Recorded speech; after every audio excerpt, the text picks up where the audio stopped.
nongeye kwekaza muri sport update z'umunsi. Breaking news. Tayari wari umutoza wa Kiyovu Sport Haringingo Christian Francis Mbaya akaba yamaze gusezera ku mirimo yo gutoza n'ikipe ya Kiyovu Sport. Bikaba bivuga ko n'umutoza Christian agiye kurangiza n'ikipe ya Rayon Sport kugira ngo abe yayitoza muri ano mezi y'imikino ya shampiyona isigaye igikombe cy'amahoro, dore ko n'ikipe ya Rayon Sport yamaze gutandukana n'umutoza Bruno Ferre. Iyi akaba ari inkuru yari itegerejwe n'abakunzi umupira w'amaguru by'umwihariko abafana b'ikipe ya Rayon Sport, bategeranyije amatsiko menshi umutoza uzabatoza muri mukino isigaye. Bikaba bikomeje kuvuga ko n'umutoza agiye gusinya iki kingana n'amezi 3 ashobora kongerwa igihe umusaruro wawa ugenze neza cyane. Ese abafana ba Rayon Sport n'umutoza Christian Francis Mbaya mumwakiriye mute, dore ko ari umutoza watoje mu bihe byagiye bitambuka benshi murabyibuka? Inkunga yari ya Faustin. Faustin match za Rayon. Faustin ko Rwandani ni gutayoba. Ibya Rayon. Ko Rwandani ni gutayoba. Hano baye Colombe kakanu kare. Ariko nawe amaherezo azayitoza Etienne.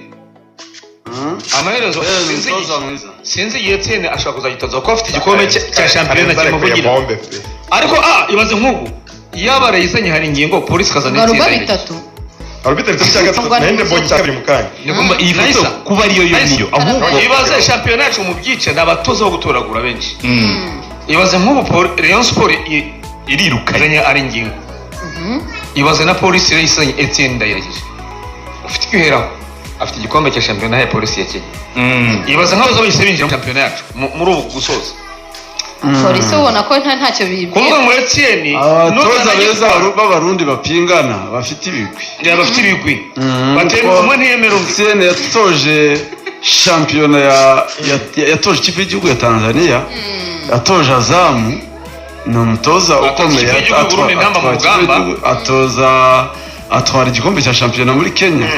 Abaze kubaka CV. Afite ibigwi. Turabarengaho tukajya kuzana abazungu. Ababeshye. Tukajya kuzana icyemezo cya Murenza Budara cyo guha akazi Haringingo. Ndagishyigikiye. Uzi impamvu revuga mu byo bubiri. Rayon Sport nta mafaranga ifite yo kuzana umutoza w'umuzungu ukomeye w'igihanga. Bivuge neza. Kwivuga. Ariko se abazana abazungu abafite abayafite bo barabazana bikabahi. Kabiri nkomeje.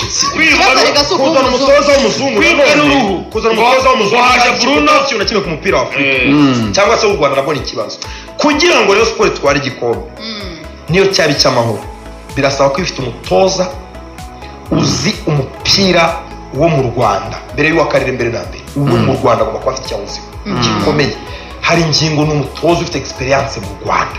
Hari umutoza mu by'amahoro bibiri.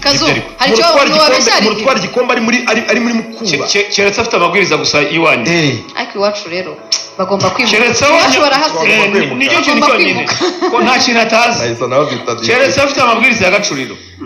Nicyo cyonyine gishobora kumwicira ibindi byose. Ari uko bakinnyi Rayon Sport ifite 11. Bruno Ferre na Mukara byatinyuka kushaza rikaho. Nicyo kintu cyane yo agakirisha banga ngo nta kibazo ngo rikaho ngo atumwanya we nta kibazo nakinisha bangara kuko ni ukina neza kuri gatandatu. Ariko Haringingo ufite rikaho Richard Tambwe abakinnyi bene wabo azi neza. Asman agiye gutsinda abantu bumirwa. Tekereza ko dossier ya Haringingo Vladimir Senoro ariyo mutoza w'abazamu.